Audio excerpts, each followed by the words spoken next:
Assalamualaikum warahmatullahi wabarakatuh.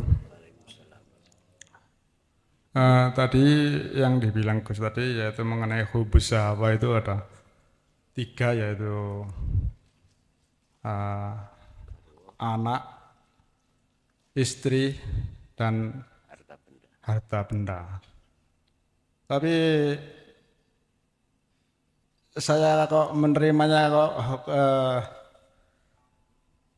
ada yang kurang pas ini. Misalnya Gus tadi bilang kalau punya anak jangan satu, lebih baik sampai 7, 8. Otomatis kan hubus sahwanya ini kan lebih besar gitu loh Mas. Jadi ujiannya juga semakin berat. Kok saya kira kok malah kalau lebih kecil ya lebih ringan kan. Menurut saya seperti itu. Mohon maaf ya. Terus yang kedua ini eh, mengenai proses dari kelahiran tiap-tiap manusia atau ruh itu kan sebelum bayi dilahirkan itu kan semuanya sudah disumpah oleh Allah bahwasannya dari tiap-tiap kelahiran masing-masing individu ini kan berbeda-beda. Mohon maaf, ada yang dilahirkan nggak sempurna, ada yang cacat bawaan dari lahir, ada yang dilahirkan di tempat orang-orang yang punya kedudukan, dilahirkan menjadi anak orang-orang yang kaya. Terus yang jadi pertanyaannya itu, apakah ruh itu kan nggak bisa memilih? Jadi itu kan Tuhan apakah mengambil roh dari satu tempat terus langsung ditempatkan ke tiap-tiap anak tersebut, dilarikan ke misalnya ke orang kaya atau pejabat, anak pejabat gitu. Otomatis kan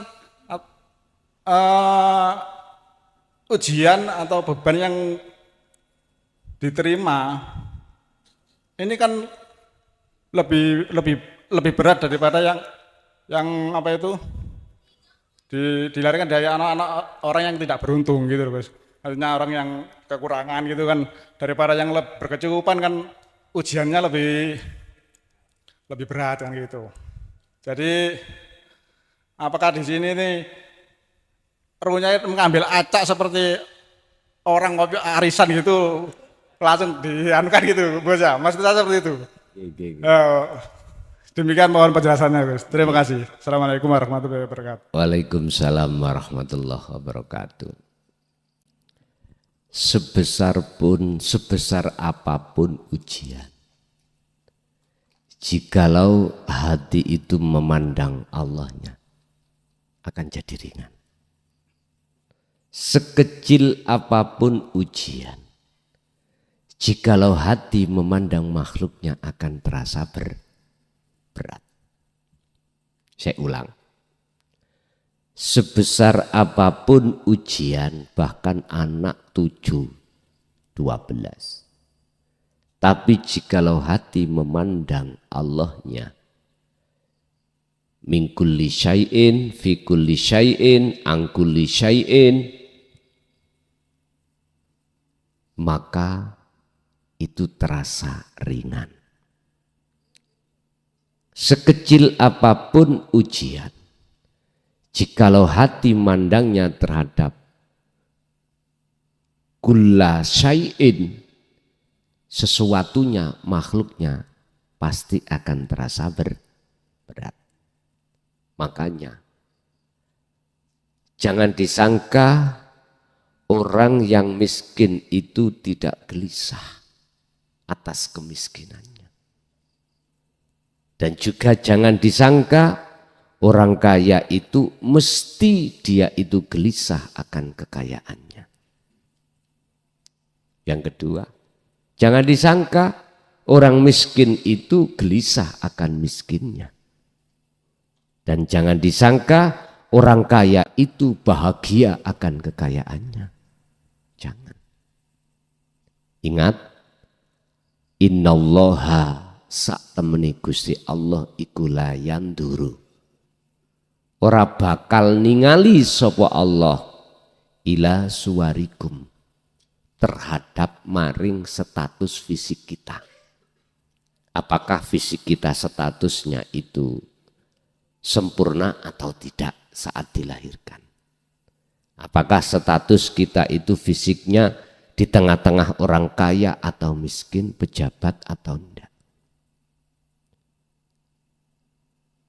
Wa amwalikum, dan Allah juga tidak melihat status dunya bondo. Tapi walakinnallaha lan tetapi ni utawi Allah iku yanduru ningali sapa Allah fi qulubikum, bagaimana cara hatimu memandang. Allah hanya melihat dalam hati kita. Yang dimaksud hati di sini adalah ay-arruh. Hadis Rasulullah mengatakan, iki hadis dinukil dening Imam Ghazali, dimasukkan di dalam fatwa kitab Ihya. Ngeten rupane hadis. Di dalam diri setiap manusia itu ada segumpal daging. Jikalau daging itu bagus, maka baguslah semua. Jikalau daging itu fasad, rusak, maka rusaklah semuanya.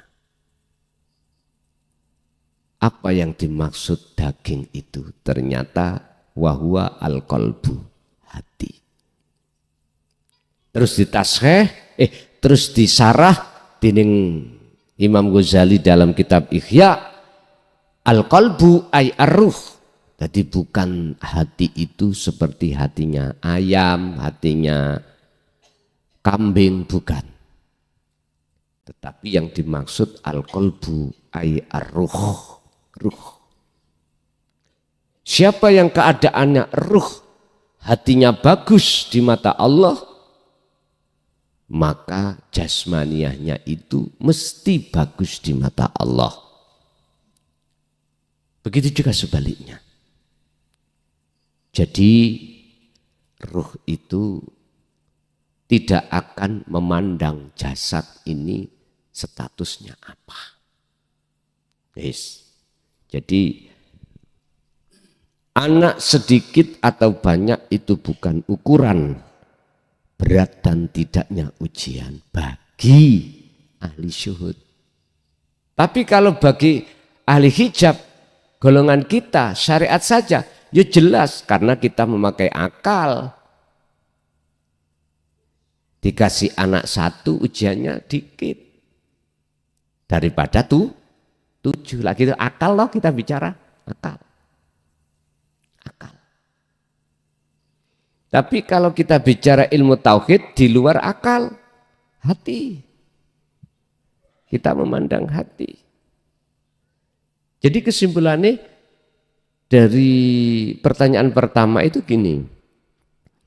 Anak sedikit atau banyak, ujian dikit atau banyak, itu akan terasa berat bagi kita manakala hati memandang makhluknya. Jikalau memandangnya dari arah Allahnya, maka itu terasa ringan. Contoh ini. Yang terkenal Abu Hasan As-Sadili. Itu mimba'dil aulia, kekasih Allah. Tapi dia mengapa kok kaya raya? Kaya raya, Pak. Tapi dengan kekayaan itu beliau amanah.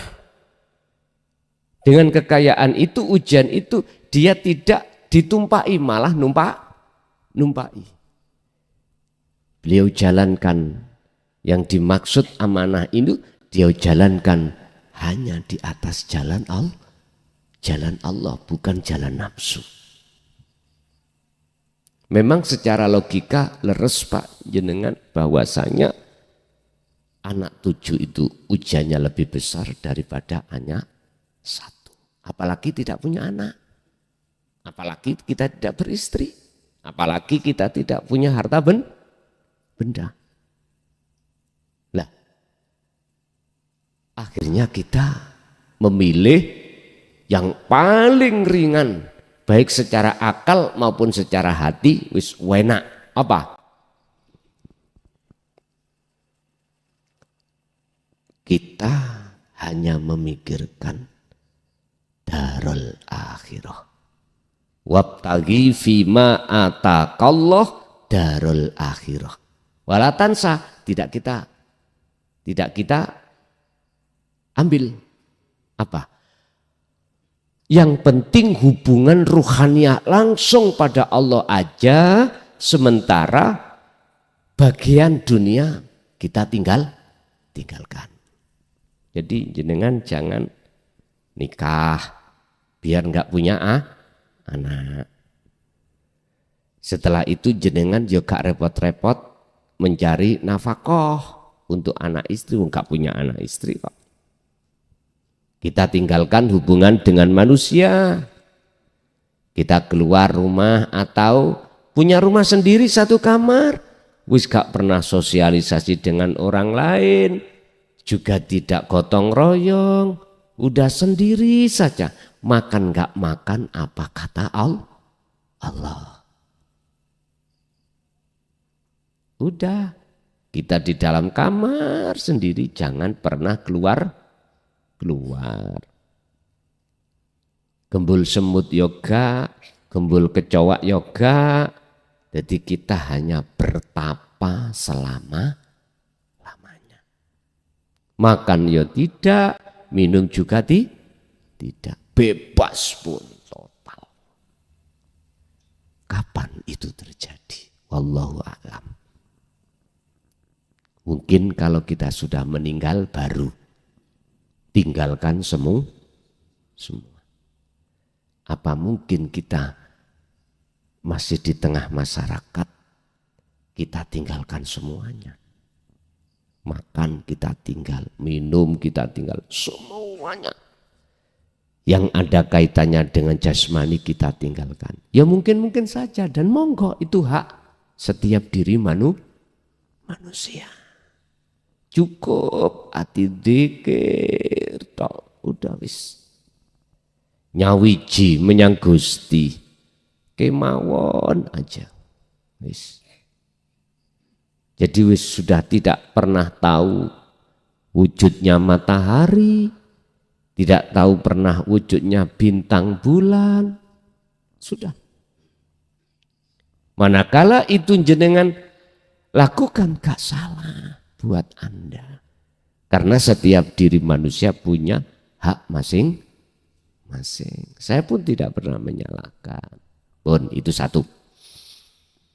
Jadi tergantung kita mensikapi bagaimana Pak. Yang kedua, apa tadi aku lupa.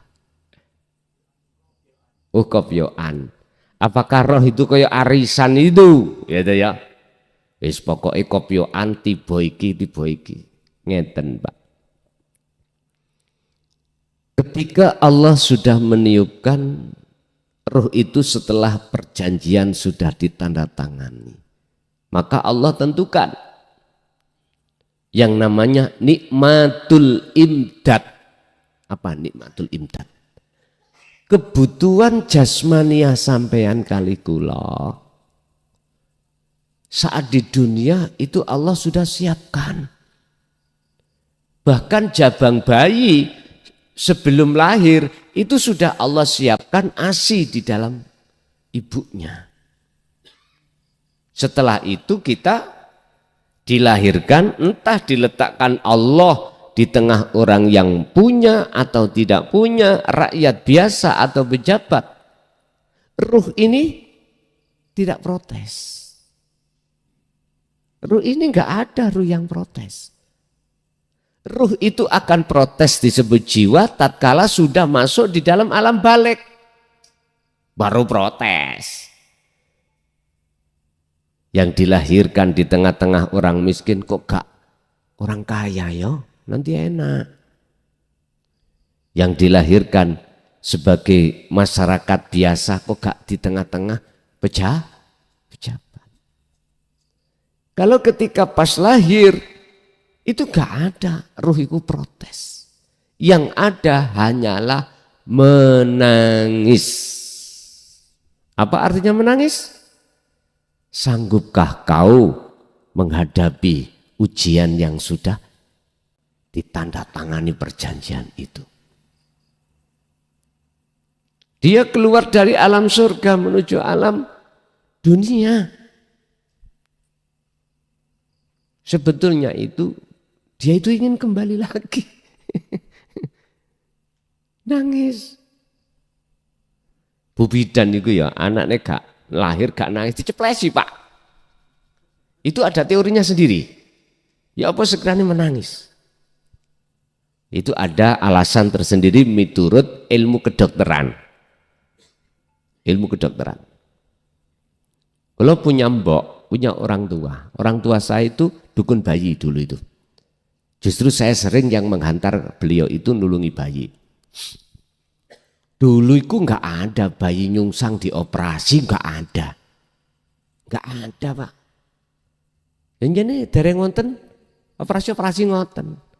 Embok iku ya, nyun sewu. Nek pas ketepaan sing ngelahirno iku bayine nyungsang. Wetenge iku mbok niku mbuh ya apa diusing-using ngoten lho, ya gak ngerti aku. Kok ngerti ndase ana ndukur kok ngerti. Mungkin ya karena pengalaman. Oh nek ndas iku ngrenjeling ngene, ngoten mungkin ya. Mestinya yang bener itu kan posisi kepala bayi itu kan di bawah toh ya. Di jalannya lah gitu toh. Lah setahu saya sebagai saksi hidup, beliau itu kalau nulungi bayi, kalau pas bayinya posisi nyungsang, itu beliau uter. Ambek kecumi-kecumi mbuh maca apa ya gak ngerti ya wong biyen ya. Mboten digetno. Jadi tangan dua itu halus diputer-puter ngoten. Lah inilah saya tahu jawabannya. Ternyata itu mengalihkan kepala dari atas diletakkan ke bawah. Selalu bawa gedang mak itu dulu itu. Tak kira sih dikekno aku sing ngeterno. Pungkasane mboten. Didulangke nanggone sing bayi. Saya tanya apa alasannya? Biar wattnya itu cepat. Tahu watt nggih? Ngeden. Niku lho. Tapi jarang menemui hal itu. Tapi kadang-kadang menemui. Sebab waktu hamil itu kan sudah dilihat toh Bu. Iki nyungsang atau ndak lah ngoten toh. Namanya oyok. Bahasa Jawa oyok, tahu oyok namanya? Embok niku sering dia niku ngoyok. Hamil berapa bulan mesti dipeseno. Aku ya gak pingin kok bayar ora, cuman tak elingno. Nanti kalau terasa bayimu iku gak pas di tempatnya kesini yo. Tak betulin, namanya oyok. Lucu, mbok biyen upaya apa? Mulai kadang jagung nih lho Pak. Sak ombyok, kadang nggih beras sak kati. Jenenge kati. Cara sak niki niku seneng sak kati, sak liter mungkin sak 1 kilo ngoten. Nggih ngoten iso menang. Mboten harus uang zaman itu repis ngoten. Ya sudah. Nek mak tak tanyai, "Mak, sampean ngoten niku sampean arani apa gak?" Ora. Wong Gusti Allah lho ngekeki awak dhewe ku gak ngitung kok awak dhewe arepe ngitung. Gusti Allah lho menehi awakmu le ambekan apa ya diitung. Apa hitung-hitungan Gusti Allah? Ora, Mak. Ya kuwi ya sok belajar gak hitungan. Kuwi iso gak hitung-hitungan nek merasa bukan kamu yang melaku. Lho iki lho Pak jawabane. Ternyata Rasulullah dawuh ketika saat menyampaikan ajarannya itu, la ajroh, aku gak minta sesuatu darimu. Lawang tugasku itu hanya menyampaikan saja. Cuman yang kuharapkan padamu, terimalah ajaran wahyu Allah ini dan amalkan demi kau itu selamat dunia dan akhirat. Tapi jikalau kau tidak mau menerima, ya ora apa-apa. Ngoten nek Kanjeng Nabi ya. Nek kiai-kiai saiki beda. Ulama-ulama saiki apalagi yang nyebut-nyebut dek Habib. Gak ngangot aku sesat kau. Ngoten nek. Gak mujo aku, kui gak dapat syafaat. Pun beda Pak. Sifat karakter Kanjeng Nabi ketika berdakwah dengan sekarang beda. Beda. Kadang-kadang gak cocok amplopane ngene mecucu. Moh diundang maneh moh. Apalagi dikon rutinan. Ngaji senenge kebanyakan itu pengunjungnya itu meludak. Seperti tadi malam ya. Karepe ngono. Allah ya Karim. Nyun sewu. Ana pitik angkrem. Bahasa Indonesia angkrem apa? Mengeram. Antara telur 10 dengan telur 3. 10 kopior kabeh. 3 jadi. Pilih pundi? Pilih 3. Ngaji tauhid ini Pak. Mohon maaf. Ajan Rasulullah di jalur dinut tauhid ini. Gak butuh wong akeh. Titik. Sing penting dadi. Cara ndok dingkremi 3. Sing penting dadi. Daripada 10 buan kabeh. Mending telu dadi pitik. Syukur 10 ya dadi kabeh. Lha makanya mohon maaf, jujur mawon. Dikira cara ulama-ulama ahli sufiku suka pengikut. Enggak. Bau banyak tapi ompong.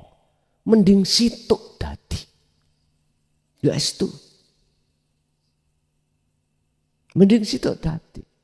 Buat apa? Gerubiuk. Ono sing ngibarno bendera. Weng. Jari solawatan. Tapi hati ini lali menyang Allah. Mohon maaf. Ini menurut saya itu adalah miris.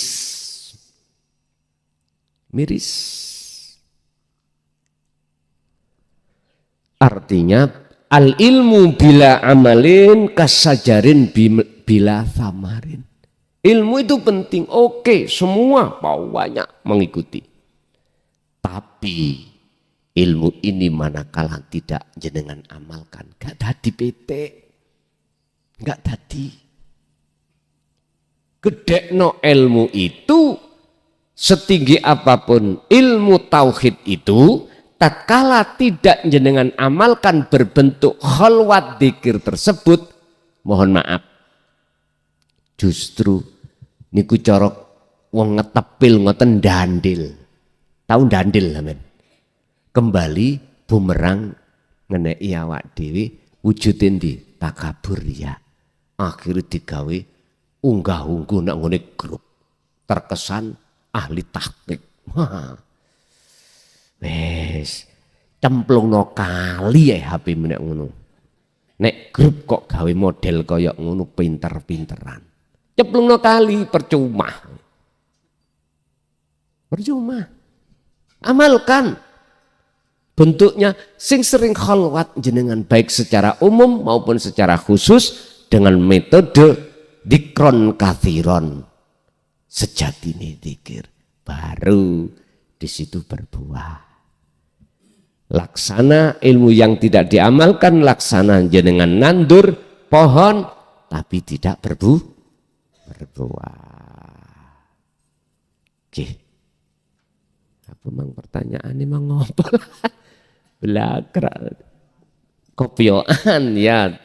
Jadi Pak, roh iku enggak pernah protes pada Allah ketika saat dilahirkan diletakkan di posisi status dohir apa enggak.